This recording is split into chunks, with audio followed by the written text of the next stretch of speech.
Price the lord, hallelujah. ದೇವರ ನಾಮಕ್ಕೆ ಸ್ತೋತ್ರವಾಗಲಿ. ಪ್ರಾರ್ಥನೆ ಮಾಡಿಕೊಳ್ಳೋಣ. ಸರ್ವ ಸೃಷ್ಟಿಕರ್ತನಾದ ತಂದೆಯ ದೇವರೇ, ಮಗನ ದೇವರೇ, ಪರಿಶುದ್ಧಾತ್ಮನೇ, ನಿಮ್ಮ ನಾಮಕ್ಕೆ ಸ್ತೋತ್ರ ಸ್ವಾಮಿ. ಈ ದಿವಸವು ಈ ಸಮಯವು ಕೂಡ ನಿಮ್ಮಿಂದ ನೇಮಕವಾದಂತಹ ದಿವಸ ಸಮಯವಾಗಿದೆ, ಅದಕ್ಕಾಗಿ ಸ್ತೋತ್ರ. ಈ ದಿವಸದ ಸಂದೇಶದ ಭಾಗವನ್ನು ಹೇರಳವಾಗಿ ಆಶೀರ್ವದಿಸಿರಿ. ನಿಮ್ಮ ಪವಿತ್ರ ಆತ್ಮರ ಮೂಲಕ ನಡೆಸೋದಕ್ಕಾಗಿ ಸ್ತೋತ್ರ. ನಿಮ್ಮ ಪ್ರೀತಿ ಸಹಾಯ ಇಲ್ಲದೆ ಏನ್ ಮಾಡಲು ಸಾಧ್ಯವಿಲ್ಲ. ನಮ್ಮ ಮೇಲೆ ಇಂಥ ಒಂದು ಪ್ರೀತಿ ಇಟ್ಟುಕೊಟ್ಟು ನಮ್ಮನ್ನು ಆರಿಸಿಕೊಂಡಿರುವುದಕ್ಕಾಗಿ ನಿಮಗೆ ಸ್ತೋತ್ರ. ನಿಮ್ಮೆಲ್ಲ ಉಪಕಾರಗಳಿಗಾಗಿ ಕೃತಜ್ಞತಾ ವಂದನೆಗಳು. ಯೇಸುವಿನ ನಾಮದಲ್ಲಿ ಪ್ರಾರ್ಥಿಸಿದ್ದೇನೆ ನಮ್ಮ ತಂದೆ, ಆಮೇನ್. ಇದನ್ನು ಕೇಳುತ್ತಿರುವ ನನ್ನ ಸಹೋದರ ಸಹೋದರಿ, ನಿಮಗೂ ನನ್ನ ಹೃದಯಪೂರ್ವಕವಾದಂತಹ ನಮಸ್ಕಾರಗಳು. ದೇವರು ಈ ದಿವಸವು ನಿಮ್ಮನ್ನು ನಿಮ್ಮ ಮಕ್ಕಳನ್ನು ಕೂಡ ಎಲ್ಲಾ ರೀತಿಯಲ್ಲಿಯೂ ಎಲ್ಲಾ ಕೆಲಸ ಕಾರ್ಯಗಳಲ್ಲಿ ಕೂಡ ದೇವರು ಹೇರಳವಾಗಿ ಆಶೀರ್ವದಿಸಲಿ. ಈ ದಿವಸದ ಸಂದೇಶದ ಭಾಗವು 2 ಅರಸು 19ನೇ ಅಧ್ಯಾಯ 23ರಿಂದ 2 ಅರಸು 19ನೇ ಅಧ್ಯಾಯ 23ರಿಂದ. ದೇವರ ನಾಮಕ್ಕೆ ಸ್ತೋತ್ರವಾಗಲಿ. ವಚನದ ಕಡೆಗೆ ಹೋಗೋಣ. ನಿನ್ನೆವರೆಗೆ ನಾವು ತಿಳ್ಕೊಂಡಿದ್ದೇವೆ, ಹಿಜ್ಕೀಯ ಅರಸನನ್ನ ದೇವರು ಆರಿಸಿಕೊಂಡ್ರು. ಆಮೇಲೆ ಅವನಿಗೆ ಗರ್ವ ಅಹಂಕಾರಗಳು ದೊಡ್ಡಷ್ಟು ಬಂದು ದೇವರಿಗೆ ವಿರುದ್ಧವಾಗಿ ನಡ್ಕೊಂಡ, ಬಹಳ ಶಿಕ್ಷೆಗೆ ಒಳಗಾಯಿತು.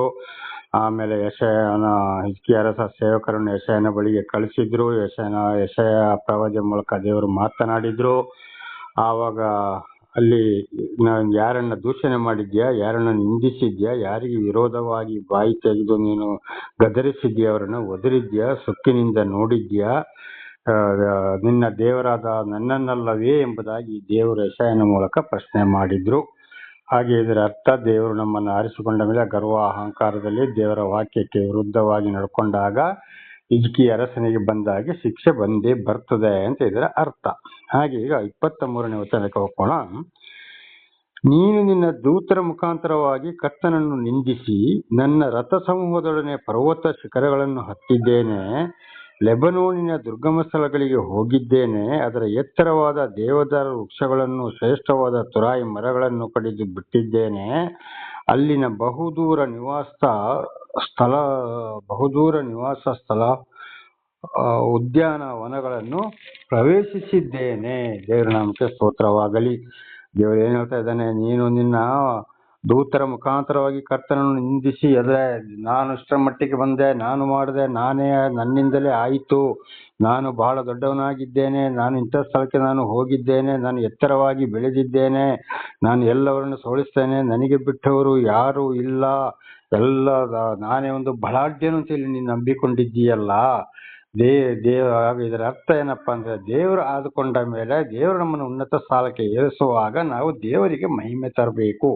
ಆದ್ರೆ ಹಿಜ್ಕೀಯ ಅರಸ ಹಾಗೆ ಮಾಡಲಿಲ್ಲ. ನಾನು ನನ್ನಿಂದ ಬೆಳೆದ, ನಾನು ಹೀಗೆ ಆದ ಎಂಬುದನ್ನ ಅಲ್ಲಿ ತೋರ್ಪಡಿಸಿಕೊಂಡ. ಇವನೇ ಏರಿಸಿಕೊಂಡ.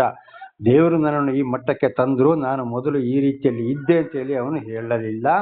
ಬದಲಾಗಿ ಅವನೇ ಏರಿಸಿಕೊಂಡ. ಹಾಗೆ ಇವತ್ತು ಅನೇಕರು ಏನ್ ಮಾಡ್ತಾ ಇದ್ದಾರೆ, ದೇವರು ಕರೆದ ಮೇಲೆ ದೇವರು ಅವ್ರನ್ನ ಉನ್ನತ ಮಟ್ಟಕ್ಕೆ ಏರಿಸ್ತಾ ಇರೋದಾಗೆ, ಬಲಾಢ್ಯನಾಗಿ ಮಾಡ್ತಾ ಇರುವಾಗ, ಅವರ ಜೀವಿತದಲ್ಲಿ ಅದ್ಭುತ ಕಾರ್ಯಗಳನ್ನ ಮಾಡ್ತಾ ಇರುವಾಗ, ನಾನು ಮಾಡಿದೆ, ನನ್ನ ಆಸ್ತಿ, ನನ್ನ ಪಾಸ್ತಿ, ನಾನು ಬೆಳೆದೆ, ನನ್ನ ಬಂಗಾರ, ನಾನು ದುಡಿದೆ, ನಾನು ತೆಗೆದೆ, ನಾನು ಇದರ ಬಗ್ಗೆ ನಿನ್ನೆ ಕೂಡ ನಾವು ತಿಳಿದುಕೊಂಡಿದ್ದೇವೆ. ದೇವರಿಲ್ಲದೆ ನಾವು ಏನ್ ಮಾಡಲು ಸಾಧ್ಯವಿಲ್ಲ. ತನ್ನನ್ನು ತಾನೇ ಹಿಜ್ಕೀಯ ಅರಸ ಏರಿಸಿಕೊಂಡ. ಅದಕ್ಕೆ ಅವನಿಗೆ ಆ ಕಾಯಿಲೆಗಳು ಬಂತು. ಇದು ಇವತ್ತು ನಮ್ಮ ಜೀವಿತಕ್ಕೂ ಕೂಡ ಅದೇ ನೆರವೇರ್ತದೆ. ದೇವರ ನಾಮಕ್ಕೆ ಸ್ತೋತ್ರ. 24ನೇ ವಚನ. ಪರದೇಶಗಳಲ್ಲಿ ಆಗಿದ್ದು ನೀರು ತೆಗೆದು ಕುಡಿದಿದ್ದೇನೆ, ನನ್ನ ಪಾದಗಳಿಂದ ಐಗುಪ್ತದ ಎಲ್ಲಾ ಹೊಳೆಗಳನ್ನು ಬಚ್ಚಿಸಿದ್ದೇನೆ ಎಂಬುದಾಗಿ ನೀನು ಕೊಚ್ಚಿಕೊಂಡಿದ್ದೀ. ನೋಡಿ, ಅಲ್ಲಿ ಏನ್ ಹೇಳ್ತಾ ಇದ್ದಾರೆ ದೇವರು, ಮತ್ತೆ ಎಲ್ಲವನ್ನು ನಾನೇ ಮಾಡಿದ್ದು, ನನ್ನಿಂದಲೇ ಆಯಿತು, ಐಗುಪ್ತ ದೇಶದವರನ್ನು ಕೂಡ ಕೊಚ್ಚಿಕೊಂಡಿದ್ದು ನಾನೇ, ಅವರನ್ನು ಕೂಡ ಸೋಲಿಸಿದ್ದು ನಾನೇ ಅಂತೇಳಿ ನೀನು ಕೊಚ್ಚಿಕೊಂಡಲ್ಲಪ್ಪ ಅಂತೇಳಿ. ಹಾಗೆ ಅನೇಕರು ಇವತ್ತು ಏನ್ ಮಾಡ್ತಾ ಇದ್ದಾರೆ, ಕೊಚ್ಚಿಕೊಳ್ತಾ ಇದ್ದಾರೆ. ದೇವರಿಂದ ಒಂದು ಆಶೀರ್ವಾದವನ್ನ ಪಡೆದು ಉನ್ನತ ಮಟ್ಟಕ್ಕೆ ಏರಿದ ಮೇಲೆ ಬಲಾಢ್ಯರ ಆಗ್ಬೋದು, ಉನ್ನತ ಸ್ಥಿತಿಗೆ ಬರ್ಬೋದು. ಆಗ ನಾನು ಮೊದಲು ಹೀಗಿದ್ದೆಪ್ಪ, ದೇವರು ನನ್ನನ್ನು ಈ ಮಟ್ಟಕ್ಕೆ ಇವತ್ತು ನಡೆಸಿದ್ದಾರೆ, ಖಂಡಿತವಾಗಿ ನಾನೊಂದು ಪಾಪಿಯಾಗಿದ್ದೆ, ನನ್ನನ್ನು ದೇವರು ಮೇಲಕ್ಕೆತ್ತಿದ್ದಾರೆ ಅಂತ ತಿಳ್ಕೊಳ್ಳೋರು ಬಹಳ ಕಡಿಮೆ. ಆಗ ಗರ್ವ ಅಹಂಕಾರದಲ್ಲಿ ಮೆರೆದಾಗ ಅಲ್ಲಿ ಏನಾಗ್ತದೆ, ಖಂಡಿತವಾಗಿ ಅಲ್ಲಿ ಶಿಕ್ಷೆಯನ್ನ ಅನುಭವಿಸಬೇಕಾಗ್ತದೆ. ದೇವರಂತವರನ್ನ ಮುರಿಯುತ್ತಾರೆ. 25ನೇ ವಚನ. ಕೇಳು, ಹೀಗಾಗಬೇಕೆಂದು ಬಹುಕಾಲದ ಹಿಂದೆಯೇ ಗೊತ್ತು ಮಾಡಿದೆನು, ಪೂರ್ವ ಕಾಲದಲ್ಲಿ ನಿರ್ಣಯಿಸಿದ್ದನ್ನು ಈಗ ನೆರವೇರಿಸಿದ್ದೇನೆ. ಆದುದರಿಂದ ಕೋಟೆ ಕತ್ತಲುಗಳುಳ್ಳ ಪಟ್ಟಣಗಳುಳ್ಳ ಹಾಳು ದಿಬ್ಬಗಳನ್ನಾಗಿ ಮಾಡುವುದು ನಿನಗೆ ಸಾಧ್ಯವಾಯಿತು. ದೇವರ ಸ್ತೋತ್ರವಾಗಲಿ. ನೋಡಿ, ಕೇಳು, ಹೀಗಾಗಬೇಕೆಂದು ಬಹುಕಾಲದ ಹಿಂದೆ ಗೊತ್ತು ಮಾಡಿದೆನು. ದೇವರ ಸ್ತೋತ್ರ. ದೇವರು ಹೇಳ್ತಾರೆ, ನೀನು ಇಂಥ ಪರಿಸ್ಥಿತಿಗೆ ಹೋಗ್ತಾ ಇದ್ದೀಯಾ, ನೀನು ಹೀಗೆ ಮಾಡಬೇಕು ಅಂತ ನನಗೆ ಹಿಂದೆ ನಾನು ಗೊತ್ತು ಮಾಡಿದ್ದೆ. ನಿನ್ನನ್ನು ಏರಿಸಿಕೊಳ್ತಾ ಇದ್ದೀಯ ಅಂತ ಹಿಂದಿನ ಪ್ರವಾದಿ, ಹಿಂದಿನ ಅರಸರುಗಳನ್ನು ಕೂಡ ದೇವರು ಒಬ್ಬರನ್ನ ಆರಿಸಿಕೊಂಡು ಬರ್ತಾ ಇದ್ರು. ಬಂದಾಗ ಅವರೇ ಏರಿಸಿಕೊಂಡಾಗ ನಾನಾ ಥರದ ಶಿಕ್ಷೆಗೊಳಪಡಿಸಿದರು. ಹಾಗೆ ಇವತ್ತು ದೇವರು ಕರೆದವರಿಗೆ ವಿಷಯ ಗೊತ್ತಿಲ್ಲ, ಕರೆದವರ ನಮಗೆ ಆದ್ರೂ ಗೊತ್ತಾಗಿದೆ, ತಿಳ್ಕೊಳ್ತಾಲೇ ಇದ್ದೇವೆ. ಈ ತನ್ನನ್ನು ತಾನೇ ಯಾರು ಮೇಲಕ್ಕೆ ಏರಿಸಿಕೊಳ್ತಾರೋ ಅವರನ್ನು ಖಂಡಿತವಾಗಿ ದೇವರು ಕೆಳಗೆ ಇಳಿಸ್ಲಿಕ್ಕೆ ಒಂದಲ್ಲ ಒಂದು ಶಿಕ್ಷೆಯನ್ನು ಕೊಟ್ಟು ಮೊದಲೇ ತೀರ್ಮಾನ ಮಾಡಿರ್ತಾರೆ ಅಂತ ಇದರ ಅರ್ಥ. ಇದನ್ನು ನಾನು ಪೂರ್ವ ಕಾಲದಲ್ಲಿ ನಿರ್ಣಯಿಸಿದ್ದನ್ನು ಈಗ ನೆರವೇರಿಸಿದ್ದೇನೆ. ಮೊದಲೇ ತೀರ್ಮಾನ ಮಾಡಿದ್ದೆ, ಈಗ ಕಾಲ ಬಂದಿದೆ, ನಿನ್ನನ್ನು ತಗ್ಗಿಸಿ ಬಿಟ್ಟಿದ್ದೆ. ಎಲ್ಲರಿಗೂ ಇದೇ ಗತಿ. ಆದುದರಿಂದ ಕೋಟೆ ಕತ್ತಲುಗಳ ಪಟ್ಟಣಗಳನ್ನು ಹಾಳುದಿಬ್ಬಗಳನ್ನಾಗಿ ಮಾಡುವುದು ನನಗೆ ಸಾಧ್ಯವಾಯಿತು. ಆದ್ದರಿಂದ ನೀನು ಏನ್ ಮಾಡ್ದ? ನೀನು ಕೋಟೆ ಕತ್ತಲುಗಳ ದಿಬ್ಬಗಳನ್ನ ಹಾಳು ಮಾಡೋದು, ನಿನ್ನನ್ನು ನೀನೇ ಕೆಡಿಸಿಕೊಂಡಿದ್ದೀಯಾ. ಕಾರಣ ಯಾರು? ನೀನೇ ಅಂತ ಹಿಜ್ಕೀಯ ಅರಸನಿಗೆ ದೇವರು ಹೇಳಿದ ಹಾಗೆ ನಮ್ಮಲ್ಲಿ ಕೂಡ ಬಹಳ ನಮ್ಮ ಮೂಲಕವೂ ನಮ್ಮ ಹಿರಿಯರ ಮೂಲಕ ಬಂದ ಪಾಪಗಳಿಂದ ಬಹಳ ಕಷ್ಟ, ಸಂಕಟ, ದುಃಖಗಳಿಂದ ನರಳುತ್ತಾ ಇರುವಾಗ ಮಣ್ಣಿಗೆ ಮಣ್ಣಾಗಿ ಧೂಳಿಗೆ ಧೂಳಾಗಿ ಹೋಗುವ ಸಂದರ್ಭದಲ್ಲಿ ದೇವರು ಇತರರ ಮೂಲಕ ನಮಗೆ ಸುವಾರ್ತೆಯನ್ನ ಕಳಿಸಿ ದೇವರು ನಮ್ಮನ್ನು ಅಲ್ಲಿಂದ ಜೀವದಿಂದ ಈ ಮೇಲೆ ಎಬ್ಬಿಸಿ ಉನ್ನತ ಮಟ್ಟಕ್ಕೆ ನಡೆಸುವಾಗ ನಾವು ಕೂಡ ಗರ್ವ ಅಹಂಕಾರದಲ್ಲಿ ಯಾರು ಮೆರೀತಾರೋ ಅವರನ್ನು ಹಾಳು ದಿಬ್ಬವನ್ನಾಗಿ ಮಾಡ್ತಾರೆ. ಖಂಡಿತವಾಗಿ ಮತ್ತೆ ಬಿದ್ದೇ ಬೀಳ್ತಾರೆ, ಬೀಳಿಸ್ತಾರೆ. ದೇವರು ವೈರಿಗಳ ಕೈಗೂ ಕೂಡ ಶಿಕ್ಷಿಸಿ ಬಿಡ್ತಾರೆ ಎಂಬುದಾಗಿ ನಾವು ಹಿಂದಿನಿಂದಲೇ ತಿಳ್ಕೊಂಡು ಬಂದಿದ್ದೇವೆ. ಆದುದರಿಂದ ದೇವರು ಆದುಕೊಂಡವರು, ದೇವರ ದರ್ಶನವಾದವರು, ದೇವರ ಪರವಾಗಿ ಸಾಕ್ಷಿ ಕೊಟ್ಟು ನಮ್ಮ ಎಲ್ಲ ರೀತಿಯಲ್ಲೂ ದೇವರಿಗೆ ಮಹಿಮೆ ಸಲ್ಲಿಸಬೇಕು, ಗೌರವ ಕೊಡಬೇಕು. ಹೊರತು ನನ್ನಿಂದ ಆಯ್ತು ಅಂತ ಯಾವಾಗಲೂ ನಾವು ಗರ್ವಾಹಂಕಾರದಲ್ಲಿ ಮಿತಿ ಮೀರಬಾರದು, ಆ ರೀತಿ ಇರಬಾರದು ಅಂತ ಇದರ ಅರ್ಥ. 26ನೇ ವಚನ. ಅವುಗಳ ನಿವಾಸಿಗಳು ಬಲವಿಲ್ಲದವರಾಗಿ ಆಶಾಭಂಗಪಟ್ಟು ಕಳವಳಗೊಂಡರು.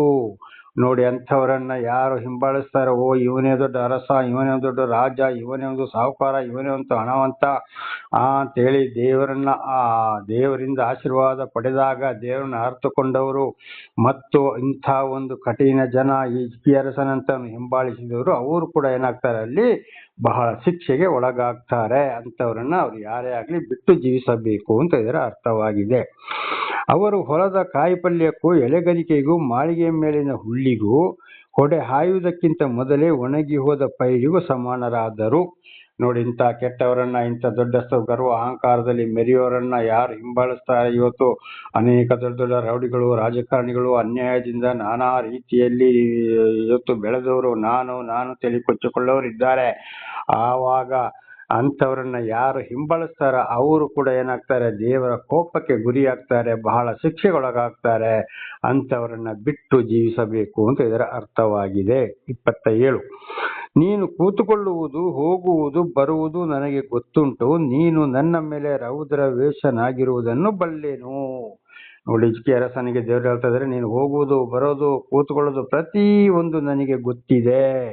ಆದರೆ ನನ್ನ ಮೇಲೆ ಕೂಡ ನೀನು ರೌದ್ರ ವೇಷವನ್ನು ತಾಳ್ತಾ ಇರೋದು ನನಗೆ ಗೊತ್ತಿದೆ. ಯಾಕೆ? ಮೊದಲು ನೀನು ಹೇಗಿದ್ದೆ, ಉನ್ನತ ಮಟ್ಟಕ್ಕೆ ಸೇರಿಸಿದ ಅರಸನಾಗಿ ಮಾಡಿದೆ, ಬಲಾಢ್ಯನಾಗಿ ತಂದೆ. ಆಮೇಲೆ ನಿನ್ನನ್ನು ನೀನೇ ಕೊಚ್ಚಿಕೊಂಡಿದ್ದೀಯ. ನೀನು ಆಮೇಲೆ ಏನ್ ಮಾಡಿದ್ಯಾ? ರೌದ್ರವಾಸ ತೋರಿದ್ಯಾ. ಎಲ್ಲರೂ ನಿನ್ನ ಬಳಿಗೆ ಬರ್ತಾರೆ, ಎಲ್ಲವೂ ನಿನಗೆ ಬರ್ತದೆ ಎಂಬುದು ನನಗೆಲ್ಲವೂ ಗೊತ್ತಿದೆ ಅಂತ. ಹಾಗೆ ಇವತ್ತು ದೇವರು ಪ್ರತಿಯೊಬ್ಬರನ್ನು ಪರಲೋಕದಿಂದ ಇಣುಕಿ ನೋಡುವವರಾಗಿದ್ದಾರೆ, ಇಡುವ ಹೆಜ್ಜೆಯನ್ನು ನೋಡುವವರಾಗಿದ್ದಾರೆ, ಮಾತಾಡುವ ಮಾತನ್ನು ಕೇಳುವವರಾಗಿದ್ದಾರೆ. ಪವಿತ್ರ ಆತ್ಮರ ಮೂಲಕ ನಡೆಸುವಾಗ ಪವಿತ್ರ ಆತ್ಮರು ಕೂಡ ಇಲ್ಲಿಂದ ಪರಲೋಕಕ್ಕೆ ವರದಿ ಮಾಡುವವರಾಗಿದ್ದಾರೆ. ರೋಮ 8:26-27ನೇ ವಾಕ್ಯ ಓದುವಾಗ ನಮಗೆ ಇಲ್ಲಿ ಸ್ಪಷ್ಟವಾಗಿ ಗೊತ್ತಾಗ್ತದೆ. ಆದ್ರಿಂದ ಪ್ರತಿಯೊಬ್ಬರನ್ನು ದೇವರು ವೀಕ್ಷಿಸುವವರಾಗಿದ್ದಾರೆ. ನಮ್ಮನ್ನು ನೋಡೋರಿಲ್ಲ, ಮಾಡೋರಿಲ್ಲ, ಬಲಾಢ್ಯರಿಲ್ಲ, ಯಾರು ಇಲ್ಲ ಅಂತ ಯೋಚನೆ ಮಾಡುವುದೇ ಬೇಡ. ಮತ್ತಾಯ 23:12ನೇ ವಚನ ಓದುವಾಗ ಏರಿದವರನ್ನು ತಗ್ಗಿಸುವೆನು, ತಗ್ಗಿದವರನ್ನು ಏರಿಸುವೆನು ಎಂಬುದಾಗಿ ಹೇಳಿದ್ರು. ದೇವರ ನಾಮಕ್ಕೆ ಸ್ತೋತ್ರವಾಗಲಿ. ಹಾಲೆಲೂಯಾ. ಹಾಗೆ ನಮ್ಮ ಪ್ರತಿ ಒಂದು ವಿಷಯ, ನಡೆ, ನುಡಿ, ಕಾರ್ಯ, ತಿನ್ನೋದು, ಕುಡಿಯೋದು ಎಲ್ಲವನ್ನ ದೇವರು ನೋಡುವವರಾಗಿದ್ದಾರೆ. 28. ನೀನು ನನಗೆ ವಿರೋಧವಾಗಿ ಉಬ್ಬಿಕೊಂಡಿರುವುದು ಕುಪಿತನಾಗಿರುವುದು ನನಗೆ ತಿಳಿದು ಬಂತು. ಕೆರಸನಿಗೆ ನೀನು ವಿರೋಧವಾಗಿ ನಡೆದಿದ್ದು, ನಾನೆಂತಲ್ಲಿ ಉಬ್ಬಿ ಹೋಗಿದ್ದು, ಕುಪಿತನಾಗಿರುವುದು, ನಿನ್ನ ಗರ್ವ ಅಹಂಕಾರಗಳು ನನಗೇನಾಯ್ತು ತಿಳಿದು ಬಂತು. ಹಾಗೆ ಪ್ರತಿಯೊಬ್ಬರದು ದೇವರಿಗೆ ಗೊತ್ತಿದೆ. ಆದ್ದರಿಂದ ನಿನಗೆ ಮೂಗುದಾನವನ್ನು ಕಡಿವಾಣವನ್ನು ಹಾಕಿ ಬಂದ ದಾರಿಯಿಂದಲೇ ನಿನ್ನನ್ನು ಹಿಂದಕ್ಕೆ ಎಳೆದುಕೊಂಡು ಹೋಗುವೆನು.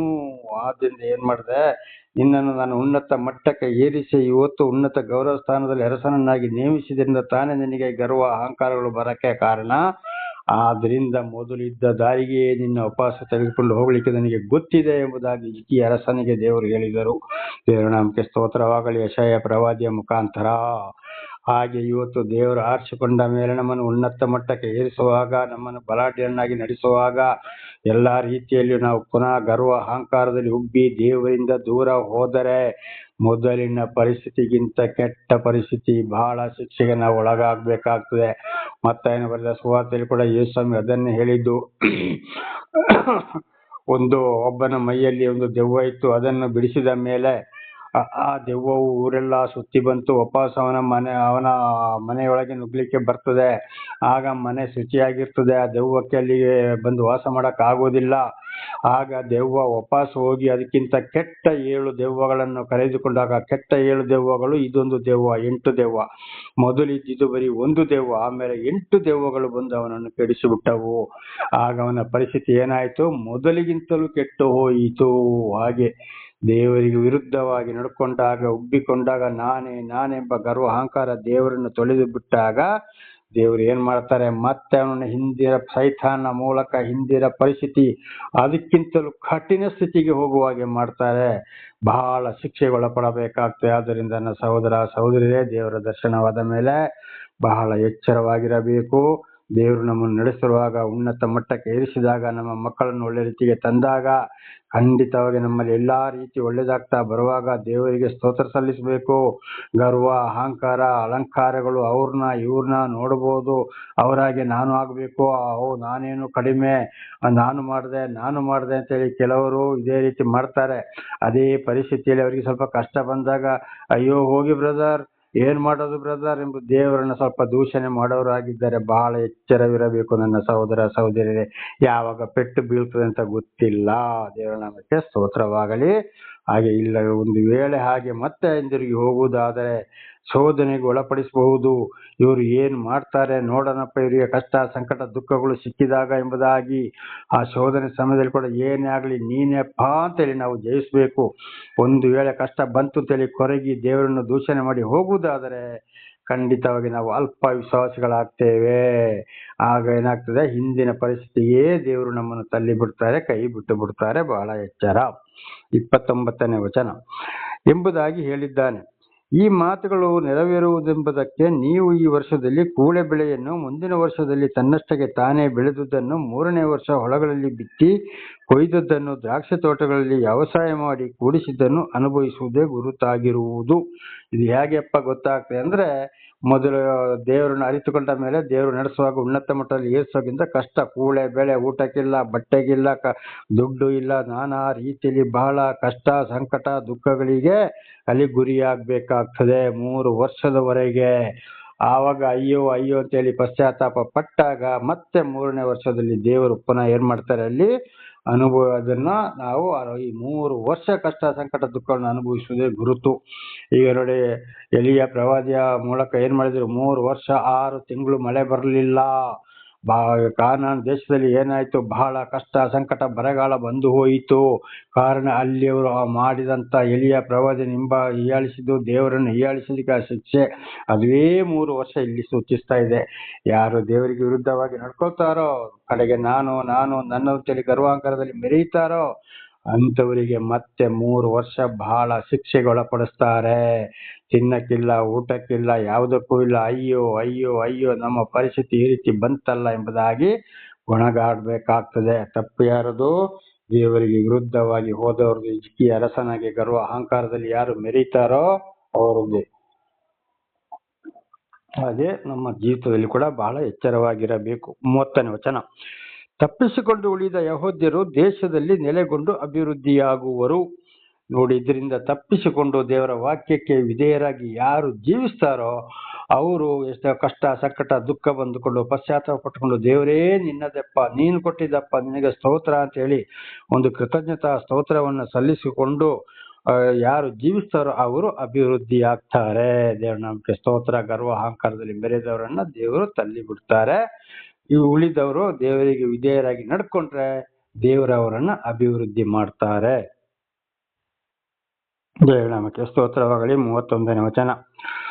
ಯೆರೂಸಲೇಮಿನಲ್ಲಿ ಉಳಿದವರು ಹರಡಿಕೊಳ್ಳುವರು, ಚೀಯೋನ್ ಪರ್ವತದಲ್ಲಿ ತಪ್ಪಿಸಿಕೊಂಡವರು ಅಭಿವೃದ್ಧಿ ಹೊಂದುವರು.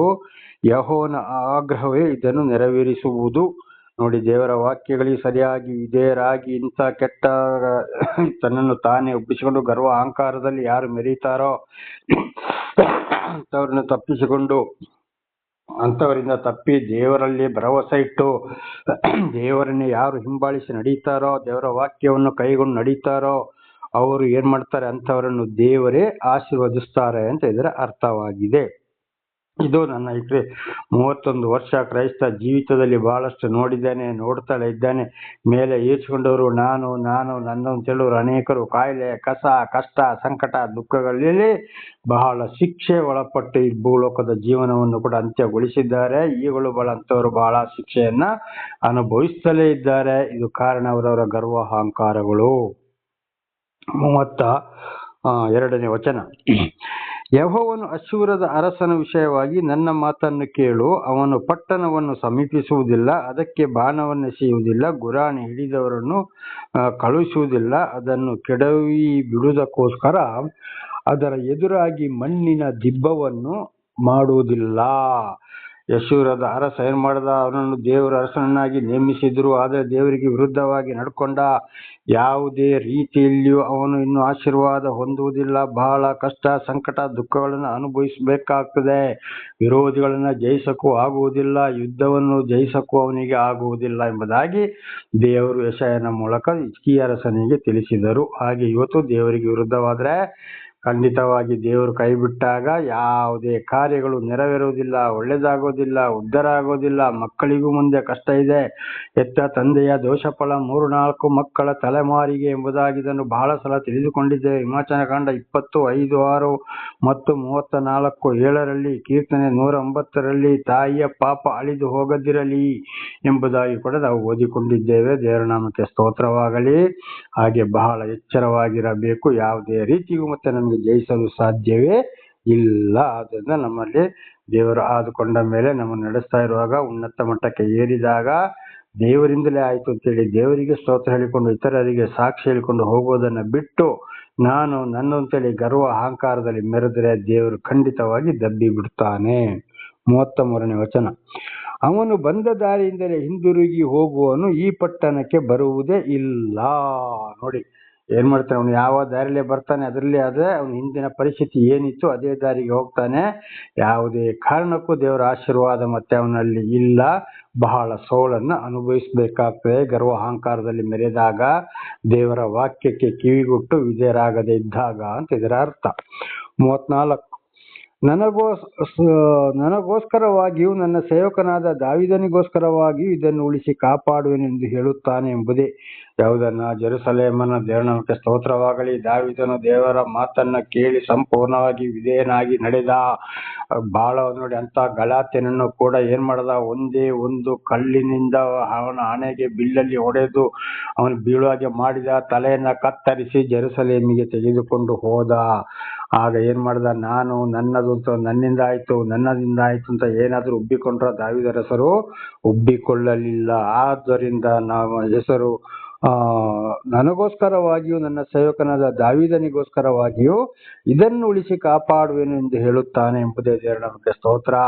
ಹಾಗೆ ಜೆರುಸಲೇಮನ್ನ ದಾವೀದನಿಗೋಸ್ಕರವಾಗಿ ನನಗೋಸ್ಕರವಾಗಿ ಉಳಿಸ್ತೇನೆ ಅಂತ ಹೇಳಿದ್ರೆ, ದೇವರು ಕುರಿ ಕಾಯುವಂತ ದಾವೀದನನ್ನು ಆರಿಸಿಕೊಂಡು ಉನ್ನತ ಸ್ಥಿತಿಗೆ ಏರಿಸಿದರು. ಆಗ್ಲೂ ದಾವೀದ ಮೇಲೆ ಏರಿ ಹೋಗಲಿಲ್ಲ. ಆದ್ರೂ ಒಂದೆರಡು ತಪ್ಪುಗಳು ಬಂತು. ತಪ್ಪುಗಳಿಗಾಗಿ ಪಶ್ಚಾತ್ತಾಪ ಪಟ್ಟ ದೇವರು ಆ ಪಾಪವನ್ನ ಕ್ಷಮಿಸಿದರು. ಇದು ಇವತ್ತು ನಮ್ಮ ಜೀವಿತಕ್ಕೂ ಕೂಡ ಉನ್ನತ ಮಟ್ಟಕ್ಕೆ ಏರಿಸಿದಾಗ ದೇವರ ಮಾತಿಗೆ ನಾವು ವಿರೋಧವಾಗಿ ನಡಿಬಾರದು. ಒಂದು ವೇಳೆ ಒಂದೊಂದು ತಪ್ಪುಗಳು ಬಂದು ಹೋದ್ರೂ ಕೂಡ ನಾವು ಪಶ್ಚಾತ್ತಾಪ ಪಟ್ಟು ಅದನ್ನ ಸರಿ ಮಾಡಿಕೊಳ್ಳಬೇಕು ಅಂತ ಇದರ ಅರ್ಥವಾಗಿದೆ. ದೇವರ ನಾಮಕ್ಕೆ ಸ್ತೋತ್ರವಾಗಲಿ. 35ನೇ ವಚನ. ಅದೇ ರಾತ್ರಿಯಲ್ಲಿ ಯೆಹೋವನ ದೂತನು ಹೊರಟು ಬಂದು ಅಶ್ಶೂರ್ಯದ ಪಾಳೆಯದಲ್ಲಿ 185,000 ಮಂದಿ ಸೈನಿಕರನ್ನು ಸಂಹರಿಸಿದನು. ನೋಡಿ, ದೇವರು ಏನ್ ಮಾಡಿದ್ರು, ಅದೇ ಟೈಮಲ್ಲಿ ದೇವರ ದೂತರ ಬಂದು ಅಶ್ಶೂರ್ಯದ ಅರಸನ ಪಾಳೆಯದಲ್ಲಿ ಅವನ ವಶದಲ್ಲಿದ್ದ 185,000 ಅಂದ್ರೆ 185,000 ಮಂದಿ ಸೈನಿಕರನ್ನ, ಆರ್ಮಿಯವರನ್ನ ದೂತನೇ ಸದೆಬಡೆದ. ಎಲ್ಲಿಂದ ಏನು ಆಯ್ತು ಅಂತಲೇ ಗೊತ್ತಿಲ್ಲ. ಇದುವೇ ಇವತ್ತು ನೋಡಿ ನಮ್ಮ ರಾಷ್ಟ್ರಗಳಲ್ಲಿಯೂ ಇತರ ವಿರೋಧಿ ರಾಷ್ಟ್ರಗಳಿಗೂ ಕೂಡ ನಡೀತದೆ. ಒಂದೊಂದ್ಸಲ ಗೊತ್ತೇ ಇಲ್ಲದೆ, ಉದಾಹರಣೆಗೆ ನಮ್ಮ ಭಾರತ ದೇಶ ಪಾಕಿಸ್ತಾನದ ವಿಚಾರದಲ್ಲಿ ಏನಾಯ್ತು, ಪಾಕಿಸ್ತಾನದಲ್ಲಿ ಎಷ್ಟೋ ಸೈನಿಕರು, ನಮ್ಮ ಭಾರತ ದೇಶದ ಸೈನಿಕರು ಎಲ್ಲಿಂದ ಹೋಗಿ ಹೊಡೆದ್ರು, ಹೇಗೆ ಹೊಡೆದ್ರು, ಆ ಮಿಸೈಲ್ ಹೋಗಿ ಹೇಗೆ ಹೊಡೆದು ಬಂತು ಅಂತಲೇ ಗೊತ್ತಿಲ್ಲ. ಅವರಿಗೆ ಆಶ್ಚರ್ಯ, ಯಾವುದೇ ಶಬ್ದ ಕೇಳಿಲ್ಲ, ಹೆಣಗಳ ರಾಶಿ ರಾಶಿ ಬಿತ್ತು, ಪಾಕಿಸ್ತಾನವೇ ಸುಮಾರು ಪುಡಿ ಪುಡಿ ಆಗಿ ಹೋಯಿತು. ಇದೊಂದು ಉದಾಹರಣೆ. ಇಂಥ ವಾಕ್ಯಗಳನ್ನ ನೋಡುವಾಗ ಇದೆಲ್ಲವನ್ನು ನಾವು ಗಮನಿಸಬೇಕಾಗ್ತದೆ. ದೇವರ ಕಾರ್ಯ ಎಂಬುದಾಗಿ ಗೊತ್ತಿಲ್ಲದೆಷ್ಟೋ ಹೆಣಗಳು ಸಾವಿರ ಬೀಳುವಂಥದ್ದು, ದೇವರಿಗೆ ವಿರುದ್ಧವಾಗಿ ನಡೆಯುವಂಥದ್ದು. ಅನೇಕ ನಡೆಯುತ್ತೆ, ಸುನಾಮಿ ಬಡಿತದೆ, ಬೆಟ್ಟಗುಡ್ಡ ಜರಿತದೆ, ಚಂಡಮಾರುತ ಬರ್ತದೆ, ಬೆಂಕಿ ಬೀಳ್ತದೆ, ವಾಹನ ಅಪಘಾತ ಆಗ್ತದೆ. ಇದೆಲ್ಲ ಕಾರಣ ದೇವರಿಗೆ ವಿರುದ್ಧವಾಗಿ ನಡೆಯುವಂಥದ್ದು. ಮನೆಗೆ ಮನೆಯೇ ಬೀಳ್ತದೆ, ಮರಗಳು ಬೀಳ್ತವೆ, ಇನ್ನೊಬ್ಬ ಕೈಯಲ್ಲಿ ಗೊತ್ತೇ ಇಲ್ಲದೆ ಹೆಣ ಬೀಳ್ತದೆ. ಕಾರಣ ದೇವರಿಗೆ ವಿರುದ್ಧವಾಗಿ ನಡೆಯುವಂಥದ್ದು. ಆದ್ದರಿಂದ ದೇವರಿಂದ ದರ್ಶನವಾದ ನಾವು ಬಹಳ ಎಚ್ಚರವಾಗಿರಬೇಕು. ದೇವರ ಸ್ತೋತ್ರ. ಅಶ್ಶೂರ್ಯರು ಬೆಳಿಗ್ಗೆ ಎದ್ದು ನೋಡುವಲ್ಲಿ ಪಾಳೆಯ ತುಂಬ ಹೆಣಗಳಿದ್ದವು. ನೋಡಿ, ಅವ್ರಿಗೆ ಗೊತ್ತೇ ಇಲ್ಲ ಇವರು ಹೇಗೆ ಸೈನಿಕರು. ನಿಜವಾಗಿ ಇವತ್ತು ಇಡೀ ನಮ್ಮ ಭಾರತ ದೇಶವನ್ನು ಕಾಯುವರು, ವಿರೋಧಿಗಳಿಂದ ಕಾಯುವರು ಯಾರಾಗಿದ್ದಾರೆ? ಸೈನಿಕರಾಗಿದ್ದಾರೆ. ಆಗಂತ ಸೈನಿಕರೇ ಸತ್ತಿದ್ದು ಬೇರೆಯವರಿಗೆ ಗೊತ್ತಿಲ್ಲ. ನೋಡಿ, ದೇವರು ಏನ್ ಮಾಡಿದ್ರು, ದೂತರನ್ನು ಕಳಿಸಿ ಸಂಹಾರ ಮಾಡಿದ್ರು. ಹಾಗೆ ಏರಿದವರನ್ನು, ದೇವರಿಗೆ ವಿರುದ್ಧವಾಗಿ ಹೋದವರನ್ನ ಖಂಡಿತವಾಗಿ ದೇವರು ಒಂದಲ್ಲ ಒಂದು ರೀತಿಯಲ್ಲಿ ಸರ್ವನಾಶ ಮಾಡ್ತಾರೆ ಅಂತ ಹೇಳುವಂಥದ್ದು ಇದುವೇ ಸಾಕ್ಷಿಯಾಗಿದೆ. ಅದು ಇವತ್ತು ಕೂಡ ನಡೆಯುತ್ತಲೇ ಇದೆ. ದೇವರ ನಾಮಕ್ಕೆ ಸ್ತೋತ್ರ. 36. ಆಗ ಅವರ ಅರಸನಾದ ಸನ್ಹೇರೀಬನು ಹಿಂದಿರುಗಿ ನೀನೆವೆ ಪಟ್ಟಣಕ್ಕೆ ಹೋಗಿ ಅಲ್ಲಿ ವಾಸಿಸಿದನು. ನೋಡಿ, ಅಲ್ಲಿ ಆ ಪರಿಸ್ಥಿತಿ ಬಂದ ಮೇಲೆ ಅರಸ ಏನ್ ಮಾಡ್ದ, ಊರನ್ನ ಬಿಟ್ಟು ಬೇರೆ ಕಡೆ ಹೋಗಿ ವಾಸ ಮಾಡ್ದ. ಹಾಗೆ ಇವತ್ತು ವೈರಿ ರಾಷ್ಟ್ರಗಳಲ್ಲಿ ಬಹಳ ಕಷ್ಟ, ಸಂಕಟ, ದುಃಖಗಳು ಗೊತ್ತಾಗದಾಗ ಇತರ ರಾಷ್ಟ್ರಗಳ ಕೈಲಿ ಬಹಳ ಸೋನ ಅನುಭವಿಸಿದಾಗ ಆ ರಾಷ್ಟ್ರದ ಅರಸರು ಇವರು ಏನ್ ಮಾಡ್ತಾರೆ, ಇನ್ನೊಂದು ಊರಿಗೆ ಓಡಿ ಹೋಗ್ತಾರೆ. ನಾನು ಹೇಗಾದ್ರೂ ಹೋಗಿ ಬೇರೆ ಕಡೆ ಬದುಕಿಕೊಳ್ತೇನೆ ಅಪ್ಪ, ಇಲ್ಲಿದ್ರೆ ನಾನು ಬದುಕೋದಿಲ್ಲ ಅಂತ. ಕಾರಣ ದೇವರು ಅಂಥವರನ್ನ ಕೈ ಬಿಟ್ಟಿದ್ದಾರೆ, ಇನ್ನೊಂದು ಊರಿಗೆ ಹೋಗ್ತಾರೆ. ದೇವರ ನಮಗೆ ಸ್ತೋತ್ರ. ದೇವರು ಆದುಕೊಂಡವರಿಗೆ ಏನಾದ್ರೂ ಕಷ್ಟ, ಸಂಕಟ, ದುಃಖ ಬಂದ್ರು ಅಂತ ದೇವರು ಆದುಕೊಂಡ ಸೇವಕರುಗಳನ್ನು ಕೂಡ ದೇವರು ಏನ್ ಮಾಡ್ತಾರೆ, ಬೇರೊಂದು ಕಡೆಗೆ ಕಳಿಸ್ತಾರೆ.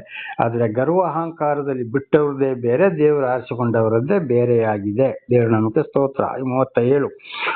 ಅವನು ಒಂದು ದಿವಸ ಗುಡಿಗೆ ಹೋಗಿ ತನ್ನ ದೇವರಾದ ನಿಸ್ರೋಕರನ್ನು ಆರಾಧಿಸುತ್ತಿರುವಾಗ ಅದ್ರಮ್ಮೆಲೆಕ್ ಸರೆಚರ್ ಎಂಬುವರು ಅವನನ್ನು ಕತ್ತಿಯಿಂದ ಕೊಂದು ಆರಾರಾಟ ದೇಶಕ್ಕೆ ಓಡಿ ಹೋದರು. ನೋಡಿ, ಆ ಅರಸ ಏನ್ ಮಾಡ್ದ, ಅಶ್ಶೂರದ ಅರಸ ಅಲ್ಲಿಂದ ಬೇರೆ ಒಂದು ಕಡೆ ಹೋಗಿ ಅಲ್ಲಿ ಒಂದು ಗುಡಿಯಲ್ಲಿ ಹೋಗಿ ಅವನು ಪ್ರಾರ್ಥಿಸ್ತಾ ಇದ್ದ. ಆಗ ಅಲ್ಲಿ ವಿರೋಧಿಗಳು ಬಂದು ಅವನನ್ನು ಸಂಹರಿಸಿದರು. ಬಿಟ್ರ ಇಲ್ಲ, ದೇವರು ಕೈ ಬಿಟ್ಟ ಮೇಲೆ ಎಲ್ಲಿ ಹೋದ್ರು ಖಂಡಿತವಾಗಿ ಅವರು ಶಿಕ್ಷೆಯಿಂದ ತಪ್ಪಿಸಿಕೊಳ್ಳಲು ಸಾಧ್ಯವೇ ಇಲ್ಲ. ಪಶ್ಚಾತ್ತಾಪ ಪಡದೆ ಸರಿ ಮಾಡಿಕೊಳ್ಳದೆ ಹೋದ್ರೆ ಅವರಿಗೆ ಎಲ್ಲಿ ಹೋದ್ರು ಸೋಲು. ನೋಡಿ, ಅಶ್ಶೂರದ ಅರಸನಲ್ಲಿ ಹೋದ, ಪ್ರಾರ್ಥನೆಗೆ ಅಂತೇಳಿ ಹೋದ, ಅಲ್ಲಿ ಬಂದು ಏನ್ ಮಾಡಿದ್ರು, ಕತ್ತಿಯಿಂದ ಅವನು ಕಡಿದು ಹಾಕಿ ಓಡಿ ಹೋದರು. ಇದಾಗಿದೆ ದೇವರ ಶಾಪ. ದೇವರು ಆರಿಸಿಕೊಂಡ ಮೇಲೆ, ದೇವರು ದರ್ಶನ ಕೊಟ್ಟ ಮೇಲೆ ಖಂಡಿತವಾಗಿಯೂ ಬೇರೆಯವರಲ್ಲಿ ನಡೀತದೆ, ಆದ್ರೆ ಅವರಿಗೆ ಗೊತ್ತಿಲ್ಲ. ಇದೀಗ ನಮಗೆ ತಿಳಿಯಪಡಿಸಿದ್ದಾರೆ, ಪಡಿಸುತ್ತಲೇ ಇದ್ದಾರೆ. ವಿರೋಧವಾಗಿ ಹೋದಾಗ ಖಂಡಿತವಾಗಿ ಹೋದಲ್ಲೆಲ್ಲ ಕಷ್ಟ, ಸಂಕಟ, ದುಃಖ, ಶಿಕ್ಷೆಗಳು ಯಾವ ರೀತಿ ಇದೇ ರೀತಿ ಹೆಣ ಕೂಡ ಬಿದ್ದು ಹೋಗ್ತದೆ. ಆದ್ರಿಂದ ಏನ್ ಮಾಡಲು ಅಲ್ಲಿ ಸಾಧ್ಯ ಆಗುವುದೇ ಇಲ್ಲ, ಶಿಕ್ಷೆಯನ್ನು ಅನುಭವಿಸಲೇಬೇಕು. ಅವನಿಗೆ ಬದಲಾಗಿ ಅವನ ಮಗನಾದ ಏಸರ್ ಹದೋರಸನು ಅರಸನಾದನು. ದೇವರ ನಾಮಕ್ಕೆ ಸ್ತೋತ್ರವಾಗಲಿ. ಈ ಅಶ್ಶೂರದ ಜನಗಳಿಗೆ ಅವನ ಬದಲಾಗಿ ಅವನ ಮಗ ಮತ್ತೆ ಅಲ್ಲಿ ಅರಸನಾದ. ದೇವರ ನಾಮಕ್ಕೆ ಸ್ತೋತ್ರ. ಇದರ ಬಗ್ಗೆ ತಿಳಿದುಕೊಳ್ಳುವಂಥದ್ದು ಬಹಳ ಇದೆ ನನ್ನ ಸಹೋದರ ಸಹೋದರಿಯರೇ. ಆದ್ರಿಂದ ಹಿಜ್ಕೀಯ ಅರಸನಾಗಿ ಆಗ್ಬಾರ್ದು, ಗರ್ವ ಅಹಂಕಾರದಲ್ಲಿ ಮೆರಿಬಾರ್ದು. ನಾವು ದೇವರಿಗೆ ಸ್ತೋತ್ರ ಸಲ್ಲಿಸುತ್ತಾ ಪಶ್ಚಾತ್ತಾಪ ಪಟ್ಟು ದೇವರ ವಾಕ್ಯಕ್ಕೆ ವಿಧೇಯರಾಗಿ ಜೀವಿಸಿದರೆ ಮಾತ್ರ ಆಶೀರ್ವಾದವನ್ನು ಹೊಂದಿಕೊಳ್ಳಬಹುದು. ಇಲ್ಲದ್ರೆ ಬಹಳ ಕಷ್ಟ, ಸಂಕಟ, ದುಃಖಗಳನ್ನ ಅನುಭವಿಸಲೇಬೇಕಾಗಿದೆ. ಇದನ್ನು ಇತರ ಸೇವಕರುಗಳು ಕೂಡ ಸರಿಯಾಗಿ ಇದ್ದಿದ್ದನ್ನ ಇದ್ದಾಗೆ ಬೋಧಿಸುವುದಿಲ್ಲ. ಯಾಕೆಂದ್ರೆ ನಮ್ಮ ಸಭೆಗೆ ಜನಗಳು ಬರುವುದಿಲ್ಲ, ದಶಾಂಶ ಇಲ್ಲ, ಕಾಣಿಕೆ ಇಲ್ಲ. ನಮ್ಮ ಸಭೆಯಲ್ಲಿ ಜನಗಳು ಕಡಿಮೆ ಆಗ್ತಾರೆ, ಫೋಟೋ ತೆಗೆದು ಇನ್ನೊಂದು ಕಡೆ ಕಳ್ಸಕ್ಕೂ ಜನಗಳು ಇರುವುದಿಲ್ಲ ಎಂಬುದಾಗಿ ನಾನಾ ರೀತಿ ಲೋಕದ ವಿಷಯದಲ್ಲಿ ಅವರನ್ನು ನಡೆಸ್ತಾ ಹೋಗ್ತಾರೆ. ಸತ್ಯ ಸುವಾರ್ತೆಯನ್ನ ಕೇಳಿದ ಮೇಲೆ ಅಂಥವರನ್ನ ಬಿಟ್ಟು ಖಂಡಿತವಾಗಿ ಸತ್ಯ ಸುವಾರ್ತೆ ಸಾರವರನ್ನೇ ಹಿಂಬಾಲಿಸಿಕೊಂಡು ದೇವರ ವಾಕ್ಯವನ್ನು ಹಿಂಬಾಲಿಸಿಕೊಂಡು ಪ್ರಾರ್ಥನೆ ಮಾಡುವುದು ತುಂಬಾ ಒಳ್ಳೆಯದು. ಒಂದು ವೇಳೆ ಸಭೆಗಳು ಏನಾದರೂ ದೂರ ಆದರೆ ಸತ್ಯ ಸುವಾರ್ತೆ ಸಾರವರ ಮುಖಾಂತರ ಇವತ್ತು ಅವರನ್ನ ಸಮಯ ಬಂದಾಗ ಒಂದೊಂದ್ಸಲ ಕರೆಸಿಕೊಳ್ಳುವುದು ಅಥವಾ ಫೋನಿನ ಮೂಲಕ ಸಂಪರ್ಕ ಇಟ್ಟುಕೊಳ್ಳುವುದು, ವಿಷಯ ತಿಳಿದುಕೊಳ್ಳುವುದು, ನಿಮಗೆ ನೀವೇ ಮನೆಯಲ್ಲಿ ಪ್ರಾರ್ಥನೆ ಮಾಡಿಕೊಳ್ಳುವುದು ಬಹಳ ಉತ್ತಮ. ದೇವರ ನಾಮಕ್ಕೆ ಸ್ತೋತ್ರವಾಗಲಿ. ಇದು ಮಂಡ್ಯ ಜಿಲ್ಲೆ, ರಾಮನಗರ ಜಿಲ್ಲೆಯ ಒಂದು ಸಹೋದರಿಯ, ಅಂಗವಿಕಲ ಸಹೋದರಿಯ, ಬಹಳ ದೊಡ್ಡ ವಿಶ್ವಾಸಿ ಅಂಗವಿಕಲ ಸಹೋದರಿಯ ಬಾಯಲ್ಲಿ ಕೂಡ ಇದೇ ಮಾತು ಬಂದಿದೆ. ಒಬ್ಬೊಬ್ರು ಅದೇ ಸಭೆಗೆ ಹೋಗ್ತಾರೆ, ನಮಗೆ ಸಭೆ ದೂರ, ಪಾಸ್ಟ್ಗಳು ಇಲ್ಲ ಅಂತ ಹೇಳ್ತಾರೆ. ಅಂಥವರಿಗೆ ಸಹೋದರಿ ಹೇಳ್ತಾರೆ, ಬೇಡ, ಸತ್ಯವನ್ನು ಅರಿತುಕೊಂಡು ಓದಿಕೊಂಡು ಯಾರು ಸತ್ಯವಾಗಿ ಸಾರ್ತಾರೋ ಅಂಥವರೇ ಮೊಬೈಲ್ ಮೂಲಕ, ಫೋನ್ ಮೂಲಕ ನೀವು ಕಲೆಕ್ಷನ್ ಇಟ್ಟುಕೊಳ್ಳಿ, ಅಲ್ಲಿ ಅವರೊಂದಿಗೆ ನೀವು ಕೇಳಿಕೊಳ್ಳಿ, ನಿಮ್ಮ ಮನೆಯಲ್ಲಿ ನೀವೇ ಪ್ರಾರ್ಥಿಸಿಕೊಳ್ಳಿ ಎಂಬುದಾಗಿ ಒಂದು ಅಂಗವಿಕಲ ಸಹೋದರಿ ಕೂಡ ಇವತ್ತು ಬಹಳ ಜನರಿಗೆ ವಿಷಯವನ್ನ ತಿಳಿಸೋಳಾಗಿದ್ದಾಳೆ. ದೇವರ ನಾಮಕ್ಕೆ ಸ್ತೋತ್ರವಾಗಲಿ. ಆದ್ದರಿಂದ ಅದೇ ರೀತಿ ಮಾಡಿ. ಖಂಡಿತವಾಗಿ ಇಂಥವ್ರು ಇದ್ರೆ ಅಂಥವ್ರನ್ನ ಬಿಟ್ಟು ನಿಮ್ಮಲ್ಲಿ ನೀವೇ ಪ್ರಾರ್ಥನೆ ಮಾಡಿಕೊಳ್ಳಿರಿ. ಈ ಸರಿಯಾಗಿ ಸುವಾರ್ತೆ ಸಾರುವವರ ಸಂಪರ್ಕದಲ್ಲಿರಿ, ಅವರಿಂದ ಎಲ್ಲ ವಿಷಯವನ್ನ ಪಡೆದುಕೊಳ್ಳಿರಿ. ಇವತ್ತು ನನ್ನ ಮೂಲಕವೂ ಕೂಡ ಸ್ವಲ್ಪ ಮನೆಗಳವರು ಇದನ್ನೇ ಮಾಡ್ತಾ ಇದ್ದಾರೆ. ದೇವರ ನಾಮಕ್ಕೆ ಸ್ತೋತ್ರವಾಗಲಿ. ಹಾಲೆಲೂಯ. ಈಗ 2 ಅರಸು 20ನೇ ಅಧ್ಯಾಯ 1ರಿಂದ 2 ಅರಸು 20ನೇ ಅಧ್ಯಾಯ 1ರಿಂದ ಆ ಕಾಲದಲ್ಲಿ ನೋಡಿ, ಹಿಜ್ಕೀಯನು ಅಸ್ವಸ್ಥನಾಗಲು ಯೆಹೋವನವನನ್ನು ಗುಣಪಡಿಸಿದ್ದು. ಬಹಳ ಕಷ್ಟ, ಸಂಕಟ, ದುಃಖಗಳಿಗೆ ಅಲ್ಲಿ ಕಾಯಿಲೆಸ್ಥರ ಗುಣದ ಪಶ್ಚಾತ್ತಾಪ ಪಟ್ಟ ಸೇವಕರನ್ನು ಕಳಿಸಿದ. ದೇವರು ಏನು ಹೇಳಿದ್ರು ಎಂಬುದನ್ನು ನಾವೀಗ ಇದನ್ನು ತಿಳಿದುಕೊಂಡಿದ್ದೇವೆ. ಆಗ ಏನ್ ಮಾಡ್ತಾರೆ, ಅವನು ಹಿಜ್ಕೀಯ ಅರಸ ದೇವರಿಗೆ ಶರಣು ಹೋಗ್ತಾನೆ, ಪಶ್ಚಾತ್ತಾಪ ಪಡ್ತಾನೆ. ಆಗ ದೇವರೇ ಅವನನ್ನು ಗುಣಪಡಿಸಿದ್ರು. ಹಾಗೆ ಇವತ್ತು ದೇವರಿಂದ ಆದುಕೊಂಡವರು ಕೂಡ ದೇವರಿಗೆ ವಿರುದ್ಧವಾಗಿ ನಡೆಯುವಾಗ, ಗರ್ವ ಅಹಂಕಾರದಲ್ಲಿ ಮೆರೆದಾಗ, ಯೆಶಾಯನ ಮುಖಾಂತರ ಹಿಜ್ಕೀಯ ಅರಸನಿಗೆ ತಿಳಿಸಿದಾಗ ಅಂಥವರಿಗೂ ಕೂಡ ದೇವರು ಆರಿಸಿಕೊಂಡವರ ಮುಖಾಂತರ ತಿಳಿಸ್ತಾರೆ, ನಿನಗೆ ಇದಕ್ಕೆ ಈ ರೀತಿ ಬಂತು, ಈ ರೀತಿ ಗರ್ವ ಅಹಂಕಾರದಲ್ಲಿ ಮೆರೆದೆ, ಬೇಡ, ದೇವರಲ್ಲಿ ಪಶ್ಚಾತ್ತಾಪ ಪಡು, ಪಾಪಗಳನ್ನು ಒಪ್ಪಿಕೋ, ತಪ್ಪಾಯ್ತು ಅಂತ ಹೇಳಿ ಶರಣಾಗು, ಮುಂದೆ ಆ ರೀತಿ ನೀನು ಮಾಡಕ್ಕೆ ಹೋಗಬೇಡ, ದೇವರು ಖಂಡಿತವಾಗಿ ನಿನ್ನನ್ನು ಕ್ಷಮಿಸ್ತಾರೆ ಎಂಬುದಾಗಿ ಖಂಡಿತವಾಗಿ ದೇವರು ಆರಿಸಿಕೊಂಡವರ ಮುಖಾಂತರ ತಿಳಿಸ್ತಾರೆ. ಹಾಗೆ ತಿಳಿಸುವಾಗ ಪಶ್ಚಾತ್ತಾಪ ಪಟ್ಟು ಅಂದ್ರೆ ಸುಮ್ಮನೆ ನಾಟಕದ ಪಶ್ಚಾತ್ತಾಪಕ್ಕೂ ದೇವರು ಉತ್ತರ ಕೊಡುವುದಿಲ್ಲ. ದೇವರಿಗೆಲ್ಲವೂ ಗೊತ್ತಾಗ್ತದೆ. ನಿಜವಾಗಿ ಭಯ ಭಕ್ತಿ ಇಟ್ಟು ನಿಜವಾದ ಪಶ್ಚಾತ್ತಾಪ ಪಟ್ರೆ ದೇವರು ಖಂಡಿತವಾಗಿ ಕ್ಷಮಿಸುವ ದೇವರಾಗಿದ್ದಾರೆ. ದೇವರು ಶಾಂತಿ ಸಮಾಧಾನದ ಅರಸನೂ ಆಗಿದ್ದಾರೆ. ಒಂದಲ್ಲ, ಎರಡಲ್ಲ, ಮೂರಲ್ಲ, ನಾಲ್ಕಲ್ಲ, 5 ಸಲ ಕೂಡ ಸಮಯವನ್ನ ಕೊಡೋರಾಗಿದ್ದಾರೆ. ತನ್ನ ಪ್ರವಾದಿಗಳನ್ನು, ಸಾಕ್ಷಿಗಳನ್ನು ತಡ ಮಾಡದೆ ನಿನ್ನ ಬಳಿಗೆ ಕಳಿಸುತ್ತಾ ಬಂದೆ ಎಂಬುದಾಗಿ ಹಳೆ ಒಡಂಬಡಿಕೆಯಲ್ಲಿ ಬರೆಯಲ್ಪಟ್ಟಿದೆ. ಅದೇ ರೀತಿ ಅದು ನೆರವೇರಿದೆ. ಈಗ ಇದು ಕೂಡ ಅದುವೇ ನೆರವೇರಿದ್ದು. ಹೊಸ ಒಡಂಬಡಿಕೆಯಲ್ಲಿ ಕೂಡ ವಚನಗಳು ಇವೆ. ದೇವರ ನಾಮಕ್ಕೆ ಸ್ತೋತ್ರವಾಗಲಿ. ಆಗ ಖಂಡಿತವಾಗಿ ಪಶ್ಚಾತ್ತಾಪ ಪಟ್ಟರೆ ಅಂಥವರು ದೇವರು ಗುಣಪಡಿಸೇ ಪಡಿಸ್ತಾರೆ. ಯೋಹಾನ 6ನೇ ಅಧ್ಯಾಯ 37ನೇ ವಚನದಲ್ಲಿ ನೋಡುವಾಗ, ನನ್ನ ಬಳಿಗೆ ಬಂದವರನ್ನು ನಾನು ಎಂದಿಗೂ ತಳ್ಳಿ ಬಿಡುವುದಿಲ್ಲ. ಕೀರ್ತನೆ 51ರಲ್ಲಿ ನೋಡುವಾಗ, ದಾವೀದರಸರು ತಪ್ಪು ಮಾಡಿದಾಗ, ಕ್ಷಮೆ ಯಾಚಿಸಿದಾಗ ದಾವೀದರಸರಿಗೆ 3 ಶಿಕ್ಷೆಯನ್ನು ವಿಧಿಸಿದರು. ಯಾವುದನ್ನು ಬೇಕಾದರೂ ನೀನು ಆರಿಸಿಕೊಂಬುದಾಗ ಆವಾಗ ದಾವೀದರಸರು ಹೇಳಿದರು, ದೇವರೇ, ನನಗೆ ನಿನ್ನ ಪ್ರೀತಿ ಸಾಕು, ವಿರೋಧಿಗಳ ಕೈಗೆ ನನ್ನನ್ನು ಒಪ್ಪಿಸಬೇಡಪ್ಪ ಅಂತೇಳಿ ಪಶ್ಚಾತ್ತಾಪ ಪಟ್ಟರು. ಆವಾಗ ದೇವರು ಅವರನ್ನು ಕ್ಷಮಿಸಿದ್ರು. ಅದುವೇ ಕೀರ್ತನೆ 59 ದಾವೀದರಸರು ಪಶ್ಚಾತ್ತಾಪ ಪಟ್ಟಿದ್ದು. ಅದರಲ್ಲಿ ಕೂಡ ಒಂದು ವಚನವನ್ನು ನಾವು ಓದುತ್ತೇವೆ, ಪಶ್ಚಾತ್ತಾಪ ಪಟ್ಟು ಬರೋರು ಅಂಥವರ ಮೇಲೆ ದೇವರಿಗೆ ಬಹಳ ಒಂದು ಕರುಣೆ ಎಂಬುದಾಗಿ. ಅದುವೇ ಕೀರ್ತನೆ 91 ರಕ್ಷಣೆಯ ವಾಗ್ದಾನ. ಯಾರು ತಪ್ಪನ್ನು ಒಪ್ಪಿಕೊಂಡು ಬರ್ತಾರೋ, ಯಾರು ದೇವರ ವಾಕ್ಯಕ್ಕೆ ಸರಿಯಾಗಿ ವಿಧೇಯರಾಗಿ ಜೀವಿಸ್ತಾರೋ ಅಂಥವ್ರನ್ನು ದೇವರು ಖಂಡಿತವಾಗಿ ಆಶೀರ್ವದಿಸ್ತಾರೆ, ತಳ್ಳಿ ಬಿಡುವರು ಅಲ್ಲವೇ ಅಲ್ಲ. ದೇವರ ನಾಮಕ್ಕೆ ಸ್ತೋತ್ರವಾಗಲಿ.